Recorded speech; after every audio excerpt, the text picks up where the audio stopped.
Before we begin the story, let us know where you're watching from by leaving a comment below. If you enjoy this video, don't forget to like and subscribe. Have a wonderful day. Enjoy the story. Sophie was talking on the phone while crossing the street, pushing her cupcake cart, her apron stained with frosting. "I promise I'll be on time this time, Nana," she said. "Just don't run, girl," her grandmother's voice echoed through the phone. That's when Sophie's delivery cart slipped off the curb and slammed into the shiny bumper of a parked luxury car. Cupcakes flew, frosting splattered across the hood, and the cart flipped over like it knew it had messed up. "No, no, no," she whispered, staring at the scene like it was happening in slow motion. The car door opened. A tall man in a sharp suit stepped out slowly, his face a mix of boredom and barely hidden annoyance. "You hit my car?" he asked, looking at the mess, then at her. "Technically, it was my delivery cart, and it was the wind's fault, and gravity, and maybe the uneven sidewalk," Sophie replied. "That's a Jaguar." He pointed at the car like it was a sacred monument. "Do you have any idea how much it costs to repaint a car like this?" "I do. It's more than I make in 2 months, but maybe we don't need to focus on that right now, okay?" He pulled out his phone and started dialing. "What are you doing?" Sophie asked, trying to wipe the frosting off her hands onto her apron. "Calling the police." "No." She jumped in front of him, like she was in an action movie. "There's no need to bring the law into this. I have a better solution, and it's a lot sweeter." James looked at her, still holding the phone. "I'm listening. You have 5 seconds. I can pay you in cupcakes." "In cupcakes?" "Yes. I run a coffee and sweets cart. Everyone loves it. Honestly, one lady canceled her divorce after eating my brownie. My coffee brings people back to life on Mondays." "This isn't a hospital," he replied flatly. "Then let's make a deal. I'll bring you coffee and cupcakes every day, personally, as compensation. And if you want, I can even put your face on a decorated cookie or write sorry about the Jaguar in caramel drizzle." James raised an eyebrow. "You want to pay for the damage to a luxury car with sweets. They're not just sweets. They're taste experiences, edible emotions. And my coffee is good enough to fix your mood," which clearly had a crash today too. She gave him a big smile. He closed his eyes for a second, like he was asking the universe for patience, then looked at the car again. "And if I say no? Then you'll be known as the CEO who had an innocent baker arrested and crushed the dream of an 81-year-old lady who just wanted to have tea and cupcakes and peace." He crossed his arms. Emotional blackmail. "I've got more." Sophie raised her finger. "What if I told you that today is also my plant's birthday? It passed away last week, but I swore I'd honor its memory by being a better person. This agreement would be part of that." There was a brief silence. James looked at Sophie like she was a rare kind of person, the kind who walks into chaos and still cracks jokes. 7:30 tomorrow at Harper Corp headquarters. 1 double mocha, 2 croissants, and a gluten-free muffin, personally delivered. Was that a yes? That was a deal. "And if you're late, the deal is off, and then I'll call the police." He started messing with his phone again. "Delivered at 7:29, got it." Sophie grabbed a frosting-stained napkin and wrote everything down. "Oh, and just to confirm, do you want your muffin with fruit or with regrets?" "Fruit," he said, getting back into the car. Sophie stood in the middle of the street, looking at the mess, the fallen cupcakes, and the crazy challenge she had just accepted. She took a bite of one of the surviving, slightly squished cupcakes and mumbled, "Sophie, you just sold your dignity for a dented hood and a gluten-free muffin. Well done." Sophie woke up feeling like she missed a flight to Paris. Only the flight was a double mocha, 2 croissants, and a gluten-free muffin on its way to a grumpy billionaire's office with absolutely no sense of humor. Her alarm was playing the Mission Impossible theme, her sister's idea. It was 5:42 in the morning. Sophie jumped out of bed, tripped over the neighbor's cat, which had snuck in through the window again, and landed face first on her food truck uniform shoes. Great start, Sophie. First gravity, now an undercover Garfield with a swollen eye and a coffee maker louder than a NASCAR engine. She began what she called Operation Caffeinated CEO. While she was kneading the croissant dough, she recited to herself, "Double mocha, 2 croissants, gluten-free muffin. Don't be late, don't trip, don't die." With the clock working against her, she packed everything into her thermal tray, taped her flour-covered apron together, and headed out with her coffee cart, which squeaked like it had bronchitis. The Harper Corp building, right in the heart of Manhattan, looked like a temple made of glass and steel. It had more windows than she had friends on Facebook. As she got closer to the entrance, Sophie felt like even the automatic doors were judging her worn-out sneakers. The lobby security guard was built like someone who mixed protein powder into his coffee.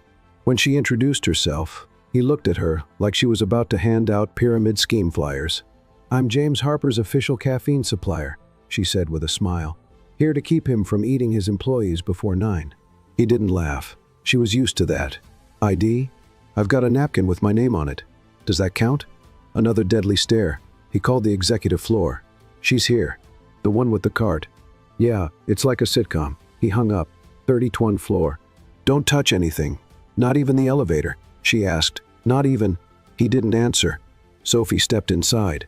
As the elevator carried her up like a clumsy princess, heading for the Dragon's Tower, she braced herself. On the executive floor, she was met by a receptionist who looked like she was built in too professional to smile mode. Her blazer was as tight as James's patience the day before. "Sophie Martinez. First official delivery of edible, court-mandated compensation," Sophie said.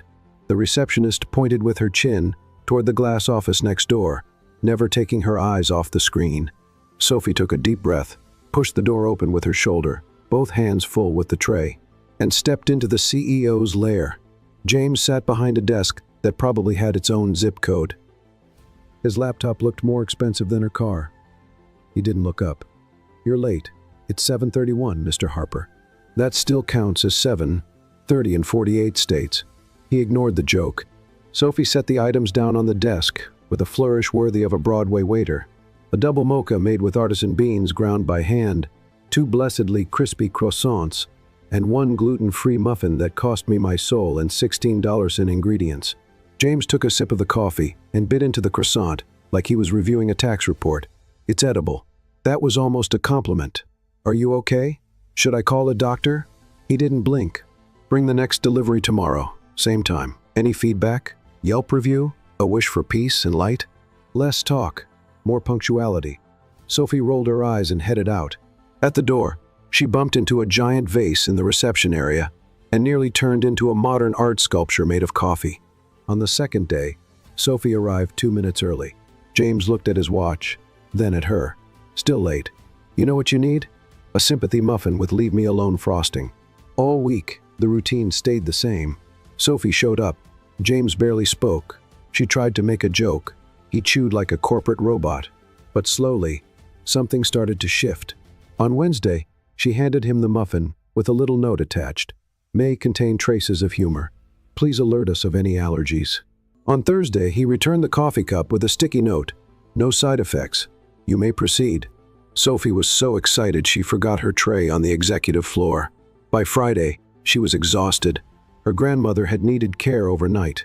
Her sister fought with her online boyfriend, and the neighbor's cat had thrown up inside her oven. Nothing was going right. "Here's your survival kit," she said as she walked into James's office. "Includes mocha, croissants, muffin, and a delivery person in zombie mode." He looked at her with a slight frown. "You look disorganized, and you look like the villain in an illegal drama. We make a good team." James bit into the croissant and chewed in silence. Sophie noticed a small photo on his desk, a blonde boy with a dog. "Your son?" "My nephew. Lives with my sister in Seattle." Sophie nodded. "He's cute. Looks like the kind of kid who likes marshmallows in his cereal." James glanced at the muffin. "You talk too much. And you don't talk enough. But don't worry, I'm keeping track of everything you say. So far, I've got a total of 57 syllables." He didn't smile, but for the first time, he seemed almost intrigued.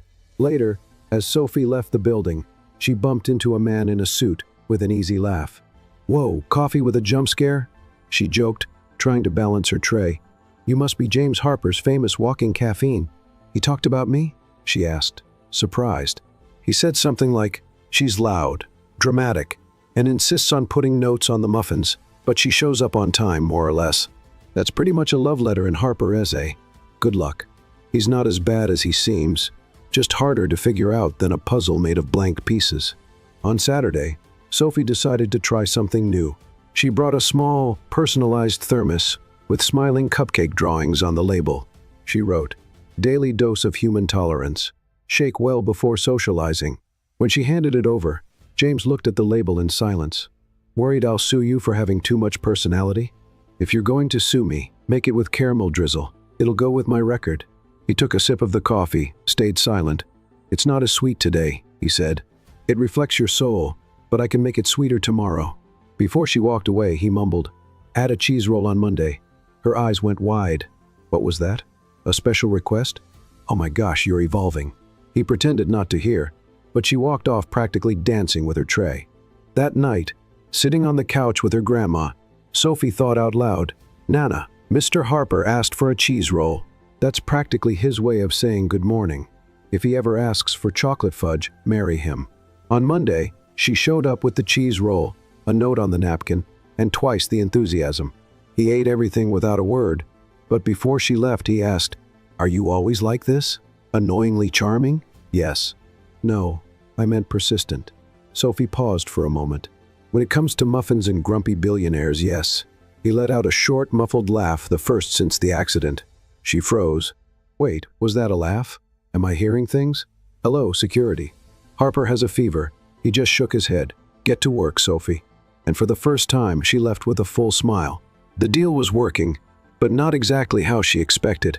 And maybe, just maybe, this wasn't just about paying off a debt.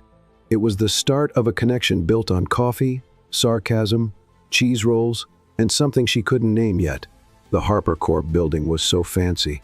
Sophie felt guilty just stepping into the lobby. It was like walking into a museum, where every inch sparkled more than her entire paycheck. And now she was a regular there.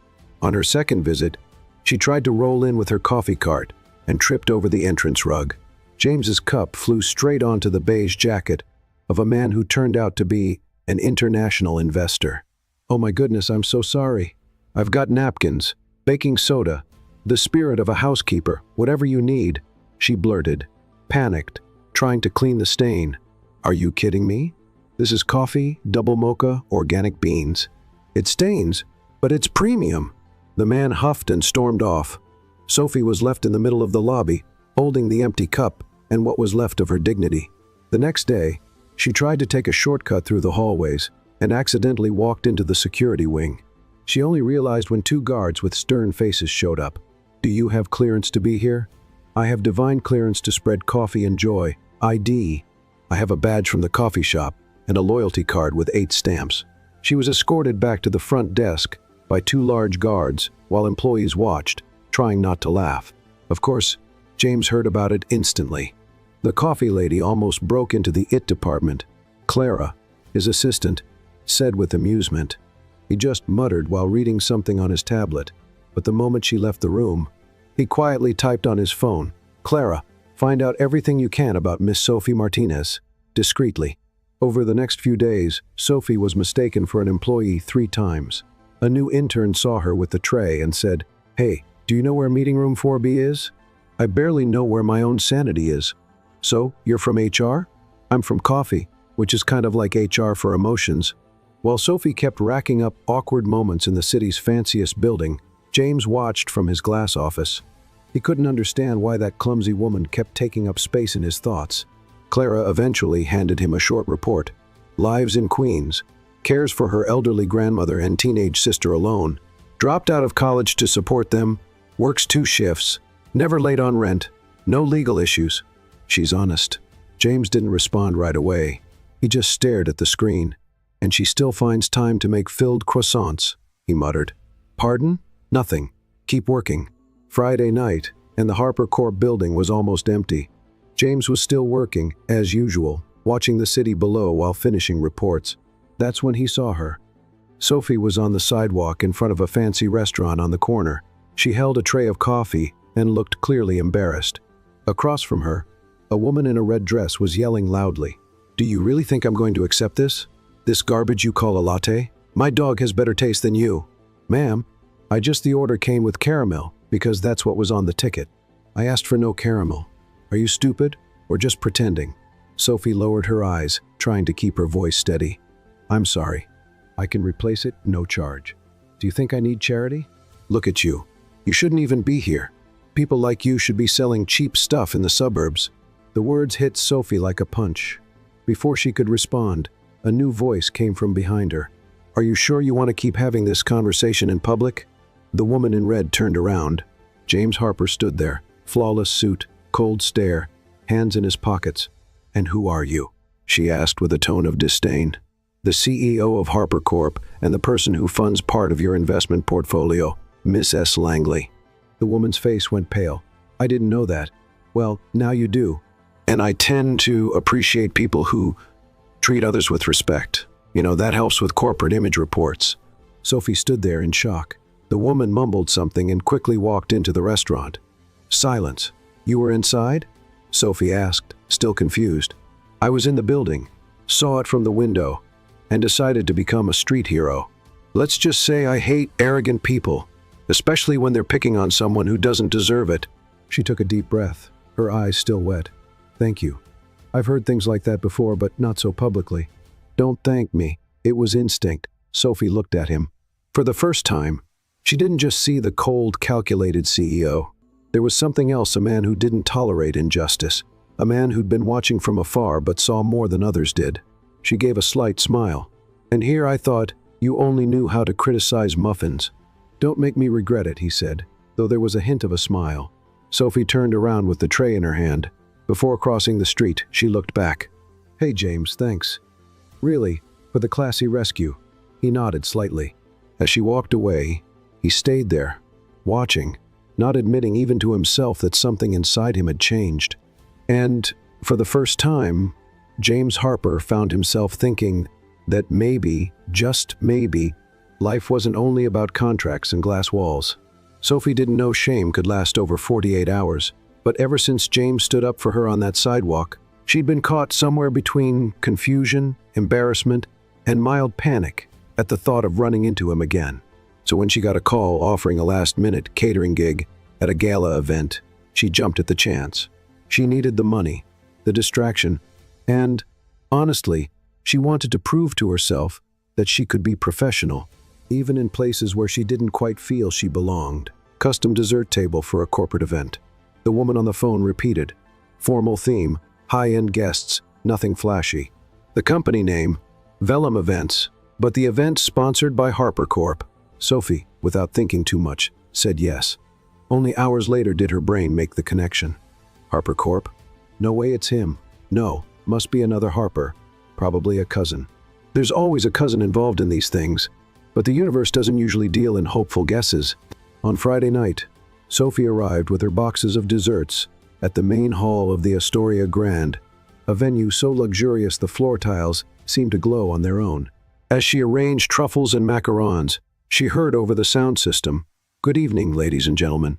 Please welcome our host, James Harper." Sophie froze.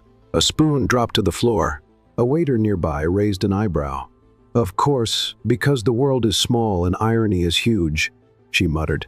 She turned slowly, just in time to see James at the center of the stage, impeccable suit, subtle smile, the kind of elegance she'd only seen in magazines. With each round of applause, Sophie felt like her soul was quietly trying to slip out through the nearest exit. Breathe. You're a professional who's about to mess up the frosting from sheer nerves. She was trying to focus on the candy wrappers when she felt someone next to her. "So, it's you." Sophie turned her head and came face to face with an elegant woman, hair pinned in a perfectly challenging bun. She held a champagne glass and looked at Sophie like someone inspecting a cracked vase. "Excuse me? You're the woman who hit my son's car and now brings him coffee every day, aren't you?" Sophie widened her eyes, surprised by the bluntness of the question. Well, yes. It was an accident, and the coffee part was my idea." "A friendly agreement?" The woman gave a half smile, completely humorless. "Let me be clear. Don't even think about making a move on him. Don't try to win him over. You're very different from our world." Sophie swallowed hard, trying to stay composed. "MAAM, Valerie. Valerie Harper, mother of the man you're clearly holding out ridiculous hope for. I'm not." "No need to lie. I've seen this before, sweet smiles, sad stories, thinking cupcakes can climb social ladders." Sophie clenched her teeth. "I'm not trying to climb anything. I'm here to work. Yes, I bring your son coffee with whipped cream, by the way, but that doesn't make me a national threat. This isn't a personal attack, dear. Just a fact. You don't belong in the same world." Sophie felt her throat tighten, but she took a breath. The world I come from is full of people who think they're too important to notice the person serving them. I didn't come here to win anyone over. I came to deliver the best pastry in town. If that's offensive, maybe what you need is a little more sugar in your life.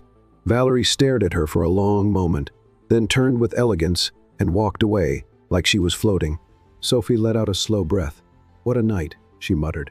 Now all that's missing is the ceiling falling or me tripping over a violinist. Minutes later, she stepped behind the scenes to catch her breath. She needed air and emotional distance. She was staring at the wall, thinking about ditching the event and escaping through the kitchen, when she heard a familiar voice. She talked to you, didn't she? Sophie turned. James was there, tie loosened, looking worried. My mother has a gift for turning words into sharp knives. It's impressive, if traumatizing. I'm sorry about her. I should have warned you. You knew she knew about me? I figured she'd find out.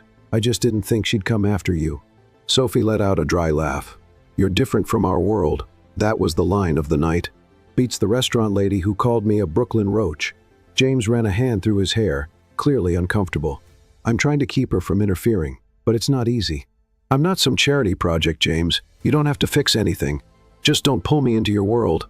I can't handle parties with invisible rules. Who says you have to follow invisible rules? Everyone who looks at me like I walked in through the wrong door. Silence. Then he spoke more gently. Sophie, I didn't ask you to come here, but I'm glad you did. Even with all of this. Even with her, she crossed her arms, trying to keep a neutral face. Look, I liked you. You stayed quiet, but I like my peace even more. And your mom doesn't go well with that. James let out a breath, almost a smile. I get it. I'll finish the table, then I'll disappear quietly. Don't worry. I won't stain Harper Corp's reputation with cupcake frosting. Sophie, she was already back at the table, focused, serious. He just stood there for a few seconds, watching how she kept going, even with her pride wounded, how she never apologized for simply being herself, how her light was different, more human, more real. 2 days later, the sound of a black car at the end of the street made Sophie look up as she swept the sidewalk in front of her little stand. James Harper, again, this time in jeans and a t-shirt, sunglasses on, and a coffee cup from somewhere else. Just to tease her, she guessed. Here to check out the competition? She said. I'm here to scout the neighborhood. Thinking of investing in a new commercial space, he said, trying to sound casual. Market research or just a hidden urge to see the girl you traumatized at the fancy ball? He shrugged. Maybe both. She crossed her arms. You're terrible at lying, you know that? I'm great with contracts, and I'm not the type who pretends to care about commercial properties. Good to know, because here, we only sell coffee, cookies, and uncomfortable truths. James stepped closer, picked up a sample cookie from the table. Any discount for remorseful CEOs? Only if they ask nicely and wear jeans. He laughed, and for a moment, the tension between them melted away like sugar at the bottom of a cup.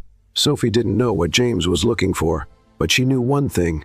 His world might be different, but at that moment, on an ordinary sidewalk, in an ordinary neighborhood, they were standing on the same ground. And maybe that was enough for now. Sophie spent the next few days trying to pretend that meeting. James's mother had just been a bad dream, the kind you wake up from sweating and promise to forget. But it was hard to forget a woman who practically told you that you were a stain on her expensive velvet couch. Still, her pride kept her from stopping the deliveries. At 8:00 in the morning, there she was, standing tall with her coffee cart, her courage, and a defiant little smile. Morning coffee for the CEO, with whipped cream, just how the prince likes it. Clara, the assistant, glanced at her, then at James's closed office door, and whispered, "He seems different these days." "Different how?" Sophie asked, adjusting the tray. "Less grumpy, more thoughtful. Yesterday, he even turned down 3 meetings and bought flowers." Sophie choked on her own breath. "Flowers? Yes. Roses, red ones, a dozen." Sophie didn't reply. She just stepped into the elevator, trying to hide the confusion in her mind. When she opened the office door, James was there, sitting as usual, but this time, no suit. He wore a dress shirt with the sleeves rolled up and reading glasses. He looked more human, more approachable. "Your morning fuel," she said, placing the cup on his desk. He looked at the drink, then at her. "I liked your speech at the party." Sophie raised an eyebrow. The cupcakes aren't a national threat speech? Exactly. It was well said. Great. Want me to print and frame it? Could go right next to your MBA. He laughed a real laugh. Do you always talk like this? Like what? Like every sentence is a little battle of sarcasm. I'm small. I have to make up for it with sharp words. James smiled, but there was something else in his eyes, as if he were about to say something but changed his mind at the last second. Sophie noticed. What is it? I need to show you something. He picked up the projector remote and pointed it at the wall screen. It's about a company project, a new social initiative we're building, and, well, it has everything to do with you. With me? Yes. After that day at the restaurant and the party, I started thinking. James clicked the remote, revealing slides titled Harper Foundation Program for Independent Women Entrepreneurs. Sophie's eyes widened. What? A support fund for self-employed women who face financial challenges but still keep their businesses running. The idea is to offer mentorship, startup capital, and logistical help. The first suggested name for the leadership role is yours. Sophie went quiet. You want me to run this? I want you to lead it, the way it should be, with honesty, hard work, and real-life experience. She leaned back in her chair, still taking it all in. Is this real? I've never been more serious. This changes everything. It does. That's why I need you to think it through. But first, I need to be honest. Sophie sat up straight. What is it now? James hesitated, then got up and walked to the window. I had you investigated. Silence. What? When you started showing up here every day, I wanted to understand who this woman was that disrupted my routine. I asked Clara to look into you, and I read all your background, your story, your life. Sophie felt her stomach turn. So all this, the flowers, the project, is it guilt or just a bored millionaire's curiosity? It's admiration. It's respect. It's something I can't even name yet. But it's not pity. She stayed silent, staring at the coffee cup that now felt like it weighed a ton. I should be mad at you, she murmured. Are you? She took a deep breath. I am, but also thankful. Not for the report, but for seeing me. James took a step forward. So, will you accept the project? That depends. I'm not sure I trust you yet, James Harper. He nodded, no pressure in his voice. One step at a time, then. Sophie stood up, picked up the empty cup, and turned to leave. Before she stepped out the door, she said without looking back, "But the fund idea? It's brilliant, and yes, I want to be part of it." From that day on, their connection began to take on new colors. James started showing up at Sophie's stand in Queens regularly, always with silly excuses. I'm just checking out the local business scene. Pure market research. Sure, and the croissant is just part of your risk analysis, right?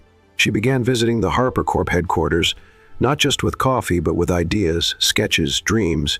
And their meetings started ending with laughter, inside jokes, and eventually long silences filled with meanings neither of them dared to name.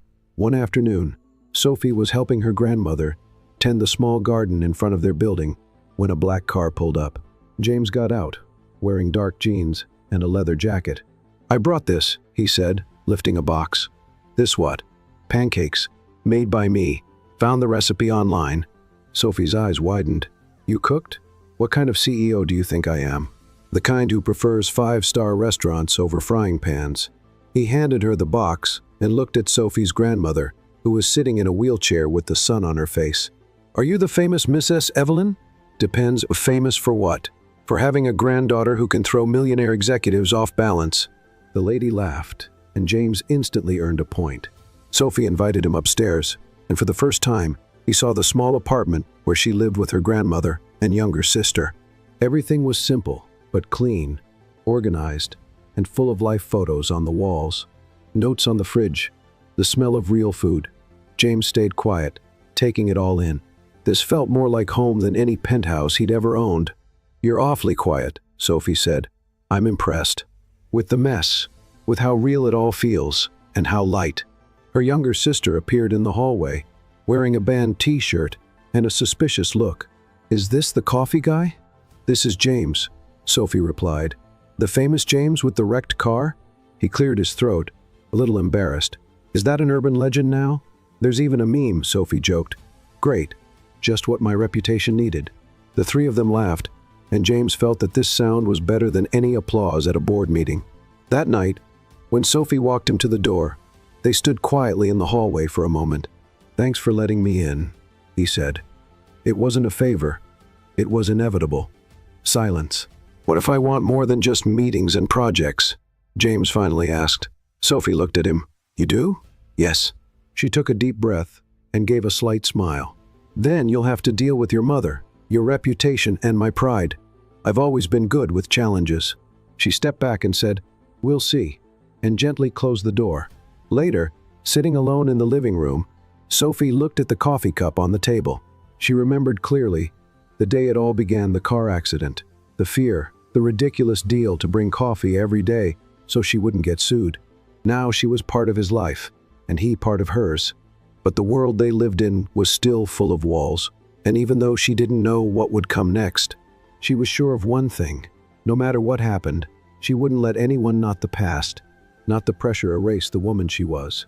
What began as an accident now felt like a choice, and she would always choose the path that made her feel whole, even if that meant loving carefully. On Monday morning, the sun had barely come out when Sophie opened the yellow notebook with crooked letters and started scribbling ideas. She was sitting on a bench near the cafe, still wearing her flour-dusted apron and with a head too full to think about baking. James had said he wanted more, not just the projects, but her, and somehow that no longer felt so far-fetched. But Sophie knew feelings required more courage than any meeting in a glass-walled office, and she hadn't yet decided if she was ready for that. "Are you sketching croissants or making secret plans?" asked Isabella, her sister, showing up out of nowhere with a backpack and a juice in hand. "Trying to do both. It's a new kind of strategy." Isabella sat beside her, stretching her thin legs. "So, the handsome CEO showed up again? He has a name. James. Oh, sorry. James, then." Sophie didn't answer. She just gave a little smile, which was enough for Isabella to make a face. "If you fall for him, it's going to be like a soap opera mixed with Wall Street. If I fall for him, it'll be my problem. And probably my nervous systems too." Isabella laughed. "Just remember, handsome heirs can bring more headaches than bills. Don't worry. I've got experience with both." A few minutes later, Sophie was back at Harper Corp with her trusty coffee cart.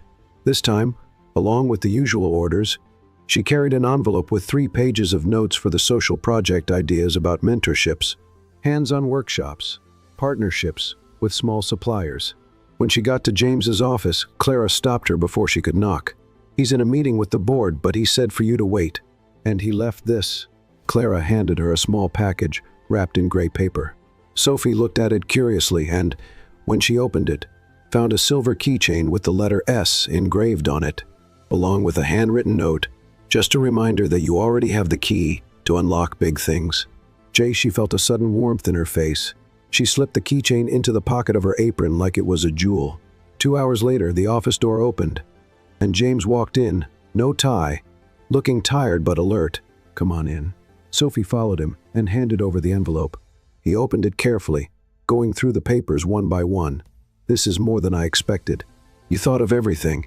"Not everything. Just enough to show you I'm serious about this." He looked at her over the papers. "And so am I." They sat side by side, drafts spread out on the table, and started discussing the details. Ideas came and went. Suggestions turned into plans. We could do workshops in underserved neighborhoods, with support from the foundation, and an online platform for sign-ups, with help from employee volunteers. "Think we can get partnerships with grocery chains? If you lead the project, I'll get the contacts." They were so involved, they didn't notice the time. When Clara came in to say the day was ending, James blinked, like he just snapped out of a trance. "It's 6 already?" "Yes. And you have dinner with investors at 7. Cancel it." "James, it's important." "Then postpone it. I have another commitment tonight." Clara raised an eyebrow but said nothing as she left. James turned to Sophie. "Would you have dinner with me?" She frowned. "Like, real dinner? With food and everything?" "Yes. And napkins. And maybe dessert." Sophie hesitated, but the way he looked at her like she was the center of something bigger made any no vanish. "All right, but only if dessert is cheesecake."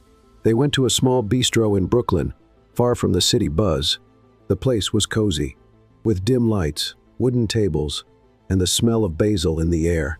They sat in a quiet corner by the window. "Why this place?" she asked. "Because no one here knows me, and because For the first time, I just want to be James.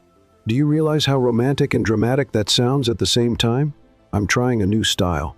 Sensitive CEO with a touch of lemon pie. Sophie laughed.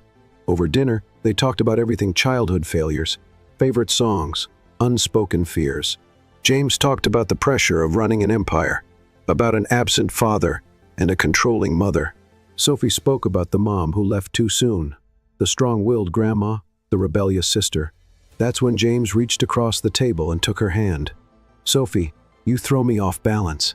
She smiled. "Is that a good thing?" "I'm not sure yet, but it's real." Suddenly, a phone rang his. James looked at the screen. "It's my mother. Are you going to answer?" "I should. Just 2 minutes." He stepped outside to take the call. Sophie watched him through the window. His expression shifted as the conversation went on, sometimes cold, sometimes frustrated. At one point, he ran a hand through his hair, clearly upset. When he came back, he looked more serious. "Everything okay?" she asked. "She wants me to go to a meeting with Chinese investors tomorrow, and she wants me to bring the ideal candidate to present as my future fiancé." Sophie tried not to show how that hit her. "And are you going?" "No." I told her that. For the first time in a long while, I said no. Wow. Yeah. Kind of freeing, kind of terrifying. She didn't say anything, just took the last bite of cheesecake. On the way back, James drove her home.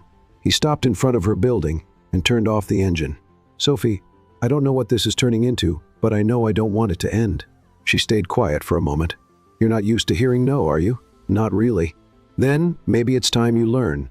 Because as much as I like this, I still don't know if I'm ready." He nodded, understanding. One step at a time, one step at a time. Before getting out of the car, she leaned in and gave him a quick kiss on the cheek. "Good night, sensitive CEO." He smiled. "Good night, Mrs. I like to mess with your life."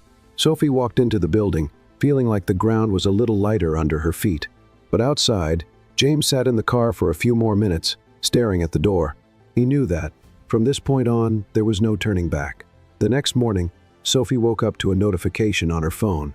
New message from James Harper. "Our project was approved. Congrats, Director." She read the text, then read it again, and only then realized she was grinning like a fool. While her grandma, watching from the couch, gave her a suspicious look, Sophie said, "Dreamed about cake, did you?" "Something like that, Nana. Something like that." For the first time in a long while, her heart finally felt in sync with her dreams. It was a sunny Friday when Sophie arrived at Harper Corp headquarters for her first official meeting as director of the social project.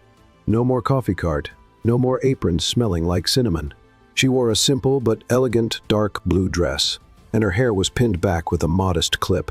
For the first time, she was there as part of that world, not as a visitor, but as someone who belonged. At the front desk, Clara greeted her with a genuine smile. "Director Sophie," Mr. Harper asked that you head straight up. "Still feels strange to hear that," Sophie admitted, tightening her grip on her purse strap. "You'll get used to it. Or maybe not, but you'll do great either way." Sophie smiled, grateful. In the elevator, the nerves started to kick in. It wasn't fear about the project, it was about what this new step meant. James had crossed the line between personal and professional, and even with all the care and respect he showed, Sophie's heart still moved cautiously. When the doors opened, James was waiting for her, no suit. He wore dark jeans and a gray shirt with the sleeves rolled up, like he had chosen the look to appear effortlessly charming, and he was pulling it off. "Right on time," he said, stepping aside so she could enter. "I'm addicted to clocks and to not getting fired before I even start." He laughed and pointed to the table, where there were 2 cups of coffee and a folder with the project's name on the cover, New Beginnings. "I like the name," she said. "It was your idea. I found it in the footer of one of your drafts. It just felt right for everything we're trying to do." Sophie flipped through the pages while he watched her. "You seem different today," she said, eyes still on the documents. "Different how?" "Less CEO, more human. That's your fault. I've been spending more time in the real world lately." "Does that include stopping the analysis of croissants, like their stock market shares? No promises." She laughed, and the mood in the room lightened. The meeting was filled with energy. James presented the approved budget, interested partners, and the initial launch dates. Sophie suggested a community event in Queens as the kickoff, something symbolic and accessible. When everything was settled, He leaned back in his chair, arms crossed. Now that we've covered all the business stuff, can I take you to lunch? Is that a real question or a corporate trick? Real question, I promise. No contracts, no spreadsheets. Sophie hesitated for a second, then nodded. All right, but I picked the place. Surprise me. She took him to a food truck tucked between two busy Brooklyn avenues. They sold spicy tacos and fresh juice, and the crowd was made up of taxi drivers, students, and street artists. This place? James asked, raising an eyebrow. Trust me, these tacos can cure a broken heart. He took a bite and coughed, caught off guard by the heat. This should come with a warning. See? That's life spicy, unpredictable, and sometimes it makes you cry in traffic. They both laughed, and James wiped his mouth with a paper napkin. Can I ask you something? You can try. Do you ever imagine living somewhere else? Sophie frowned. Like outside Queens? Outside New York? Maybe even outside the US? Wow, that was specific. Just curious. She paused for a moment. I used to dream about that, but I've also learned that home isn't a zip code. It's where you can be yourself without needing to apologize. James nodded, thoughtful. And you? I've lived in 6 different cities, 3 countries, and none of them compared to the moment I stepped into your kitchen and saw a pot of brigadeiro on the stove. Sophie smiled, a little shy. You're really getting good at saying the right things at the right time. I'm just being honest. They finished lunch, with more juice and fewer defenses. On the way back to the building, he walked her to the subway. You sure you don't want me to drive you?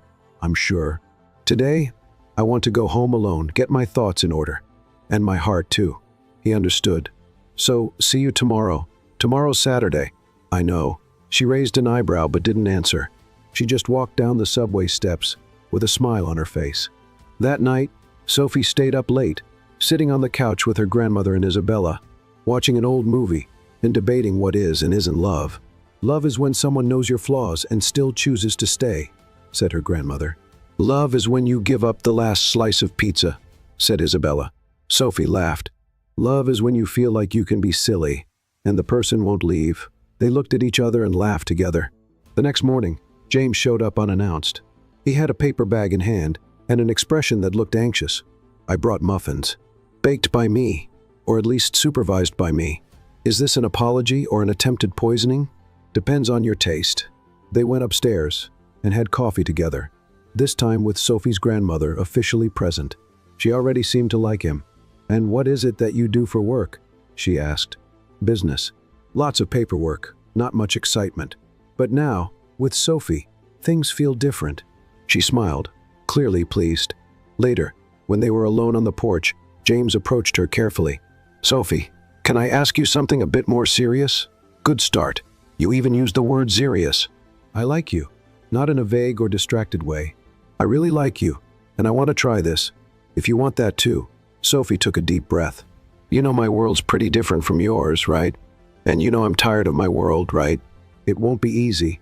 It won't be light, but it can be real. She looked at him closely, weighing every word, every intention. All right then, let's give it a try. But on one condition. What's that? No flowers every week. If you want to impress me, bring cheese bread. Deal. They laughed, and the kiss happened without any planning. It was slow, tender, but full of everything they'd avoided for weeks. The following Monday, the New Beginnings Foundation was officially launched. The event took place in a renovated warehouse in Queens, decorated with simple lights, panels telling stories of women entrepreneurs, and a table full of sweets made by Sophie. James gave the opening speech, but it was Sophie who truly charmed the crowd. I started selling coffee, scared I wouldn't make rent. Now I'm here, helping other women not give up on their dreams. And that was only possible because someone who I thought was just a grumpy CEO believed in me before I believed in myself. The audience gave her a standing ovation, and from the back of the room, James's mother watched, her expression unreadable. Hours later, she walked up to Sophie, holding a glass in her hand. So it's you again, the one who hit my son's car, and, apparently, his heart too. Sophie braced for impact. Yes, ma'am. I still find all of this unlikely, I'll admit, but he's smiling. I haven't seen that in years. Sophie didn't know what to say. Just take care of him. He's more fragile than he looks, and I'm stronger than I look. The woman nodded, and for the first time, she walked away without bitterness. That night, Sophie and James stayed until the last guest had left. Alone in the center of the warehouse, with the lights off and the smell of coffee still in the air, he held her close. "You changed my life," he whispered, "and you reminded me it's worth taking risks." They kissed again, knowing that now, what brought them together wasn't a contract or a car accident. It was a choice, a feeling love. The week after the launch of the New Beginnings Foundation, things began to shift in deeper ways than Sophie had expected. The project was running full speed ahead, yes, but it was what was happening outside the spreadsheets that kept her up at night.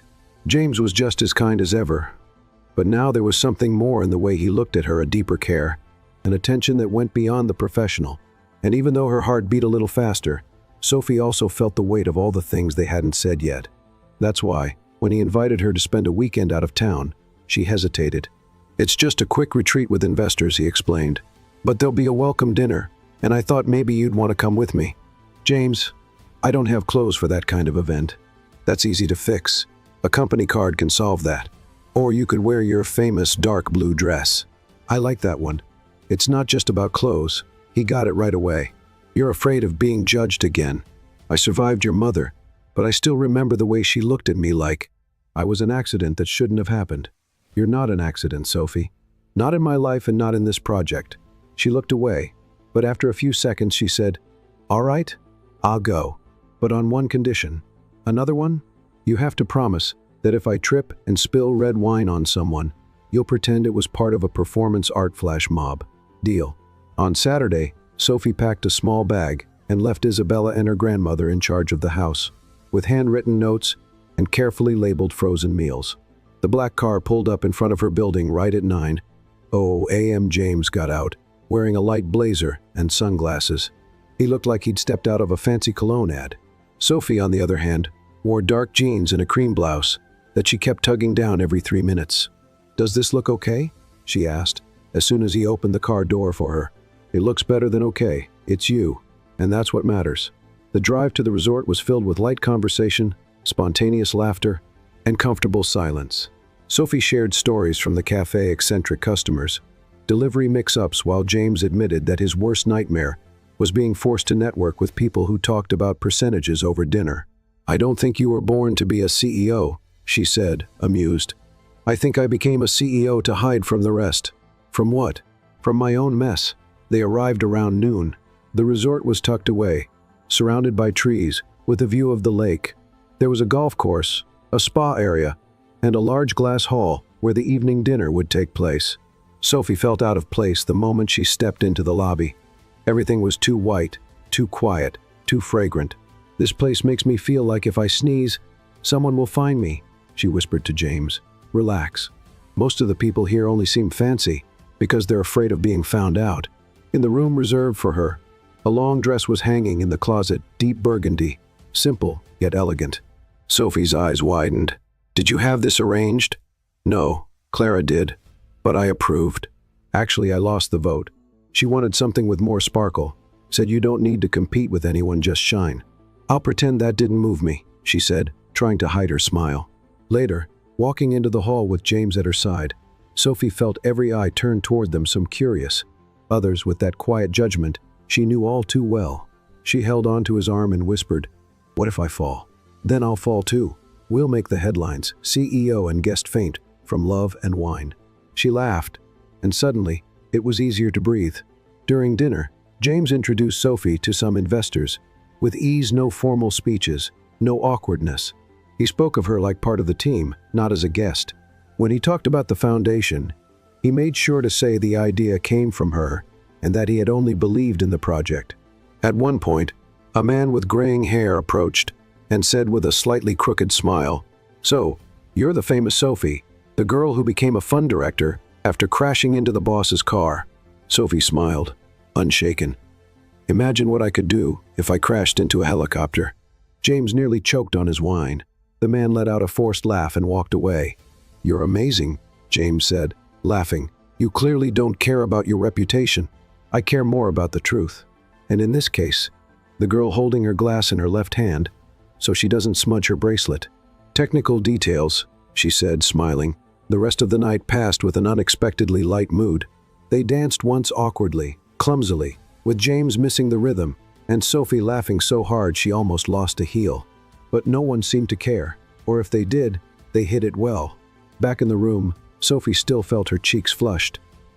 "That was more fun than I expected. I promised it would be easy," James said. "And you're keeping promises. That's dangerous." He looked at her. "Want to know what's even more dangerous? What? Going all in for you, a little more each day." Sophie looked down, bit the corner of her lip, and finally replied, "Then I guess we're even." That night, they slept in separate rooms, but their hearts had never been closer. Yes, there was desire, but also respect, affection, and care for each other's pace. The next morning, they walked together to the lake. The sun was just coming up, and the air smelled of damp earth and fresh leaves. "Have you ever thought about getting married someday?" Sophie asked out of nowhere.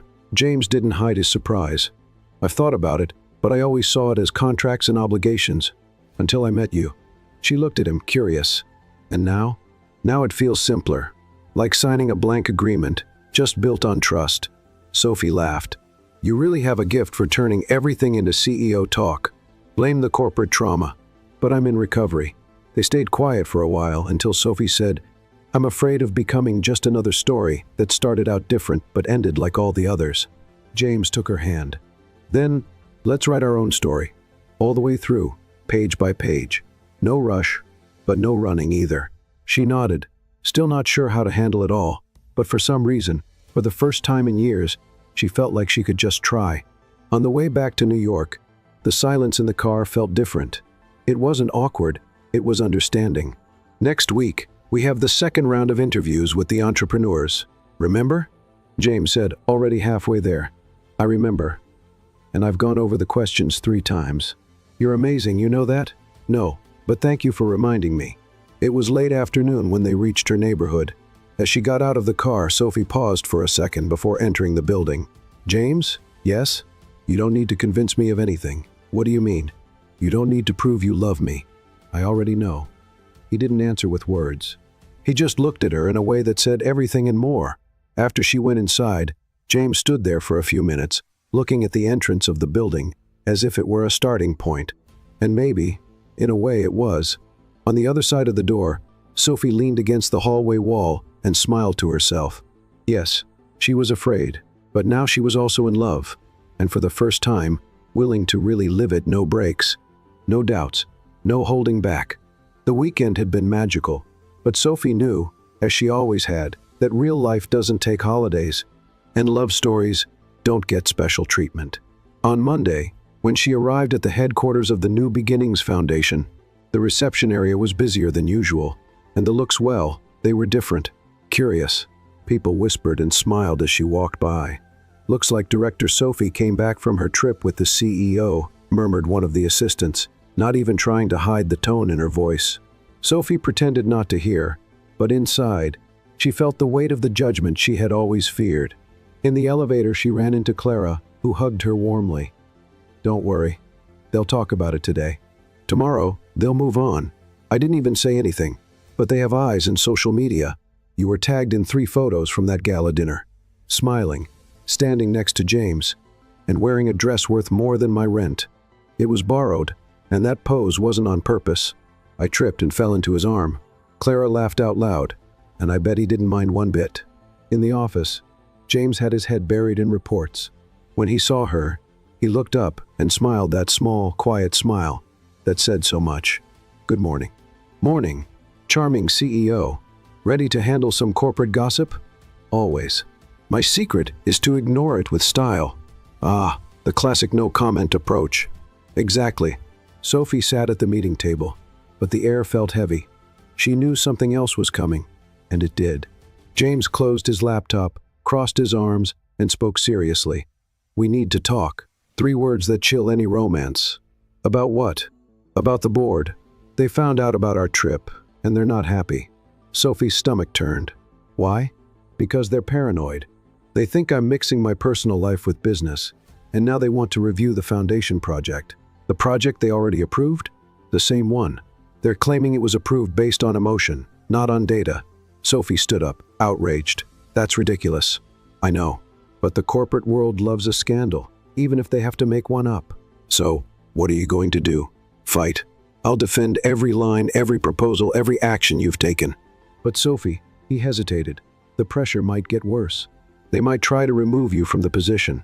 She sat back down, this time slowly, trying to process the blow.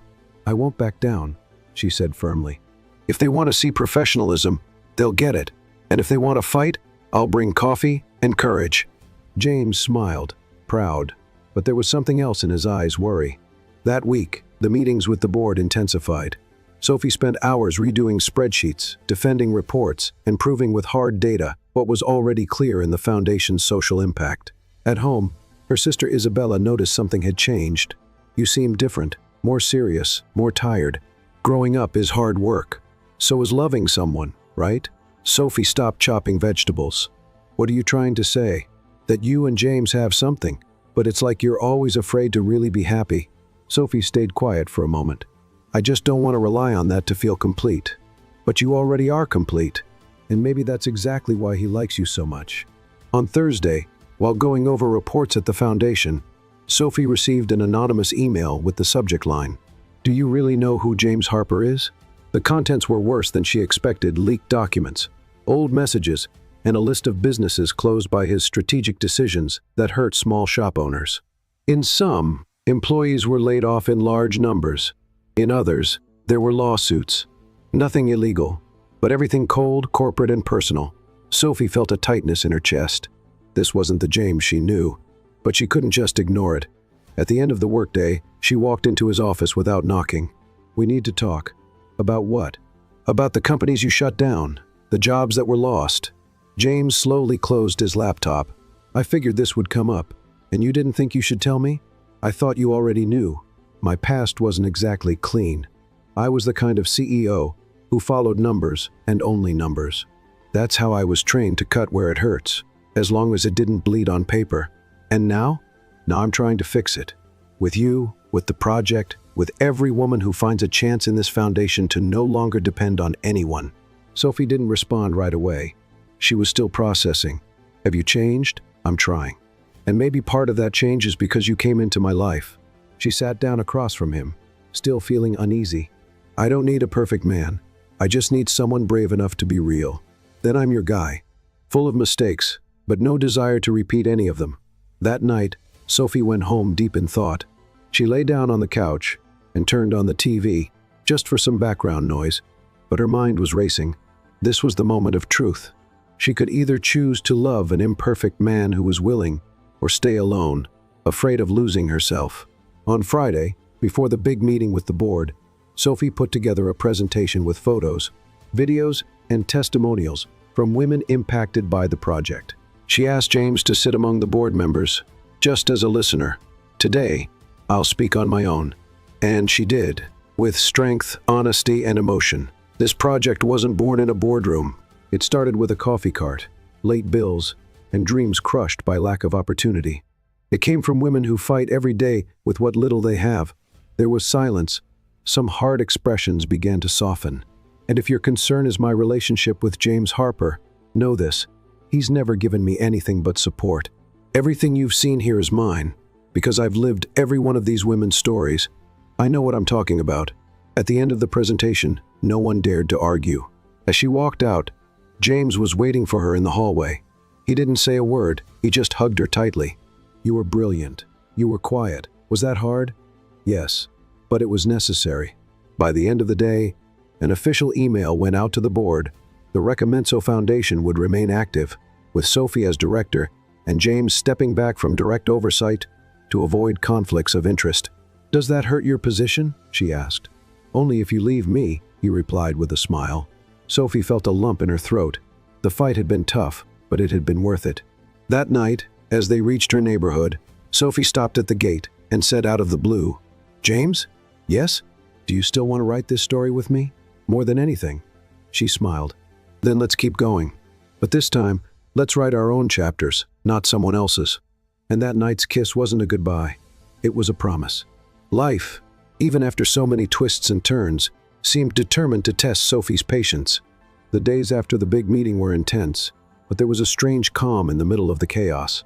The Recomenso Foundation stayed strong. The women supported by the project kept growing. Their ideas and testimonials kept coming in.